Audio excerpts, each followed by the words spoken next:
प्रदेश के बाद हिमाचल प्रदेश का विधानसभा चुनाव प्रियंका गांधी के लिए इम्तिहान था और हिमाचल के इस इम्तिहान में कांग्रेस पार्टी को जीवन दान देने का काम किया है प्रियंका गांधी ने। आपको याद होगा, इस साल तमाम कोशिशों के बावजूद उत्तर प्रदेश में अच्छा प्रदर्शन कांग्रेस पार्टी नहीं कर पाई। तब भी प्रियंका गांधी भूमिका में थी, लड़की हूं, लड़ सकती हूं का नारा दिया था। सीट भले ही 2 आई हो, लेकिन प्रियंका का एक नया अंदाज लोगों को देखने को मिला। राजनीतिक जानकारों की माने तो प्रियंका ने भीड़ जुटाई, कम से कम मेहनत तो की, लोगों से कनेक्ट करने के लिए पर्सनल अप्रोच दिखाई। वहीं अब हिमाचल प्रदेश के चुनाव में भी उन्होंने खुद को शहीद की बेटी बताकर हिमाचल के फौजी परिवारों और दूसरे लोगों से कनेक्ट करने की कोशिश की। उन्होंने कहा कि वो शहीद परिवारों के दर्द को बखूबी समझती हैं और इसके साथ ही प्रहार किया अग्निपथ योजना पर।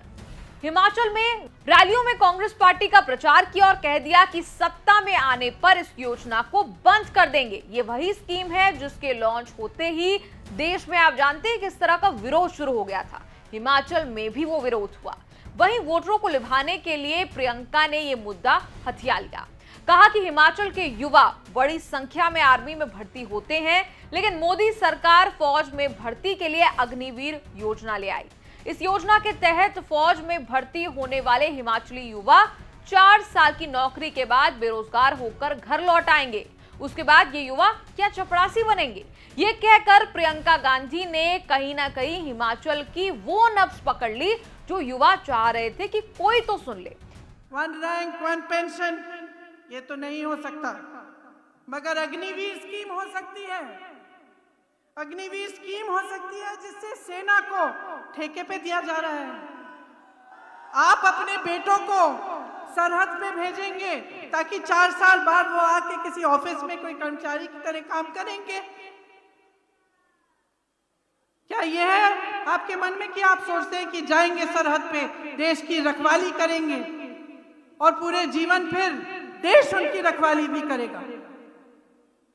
तो सोचिए कि क्या कहना चाहते हैं ये लोग।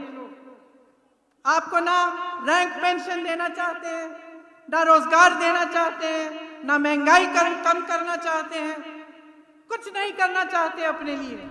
आंकड़ों की माने तो हिमाचल प्रदेश में करीब 2.8 लाख लोग ऐसे हैं जो डिफेंस सर्विसेज से जुड़े हैं या फिर वो पूर्व सैनिक हैं। तो कुल मिलाकर अग्निपथ योजना के खिलाफ विरोध का फायदा उठाते हुए कांग्रेस पार्टी ने उसे हिमाचल में और बड़ा मुद्दा बना दिया।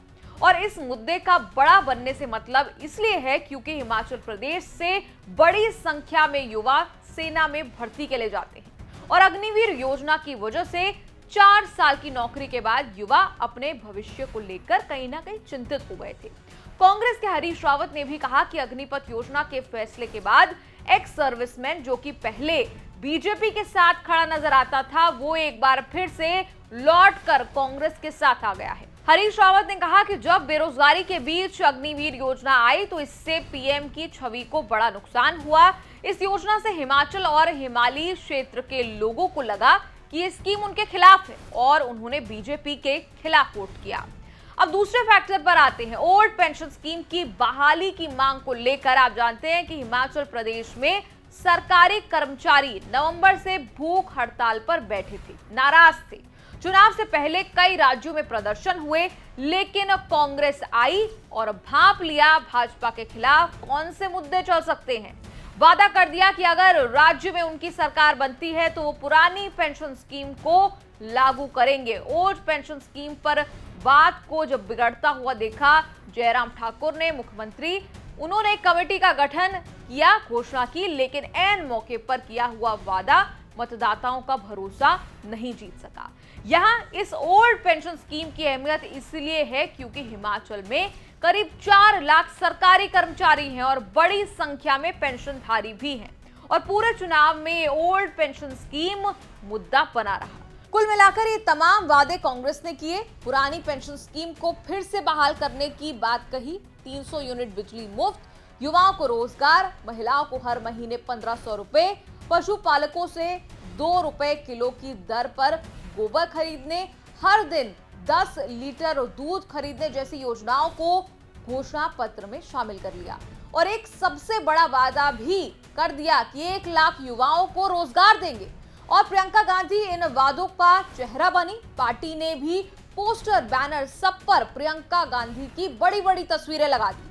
लगभग 20 दिनों के अंदर प्रियंका ने सिरमौर, ऊना, कांगड़ा, मंडी, सोलन जैसे क्षेत्रों में बड़ी चुनावी रैलियां की, संबोधित किया, लोगों के बीच गई, उनसे सीधी बात की और यही अंदाज लोगों को पसंद आया।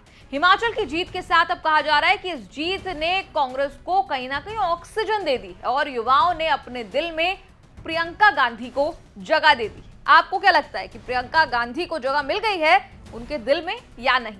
कमेंट्स में लिखकर बताएं और देखते रहिए न्यूज़ तक।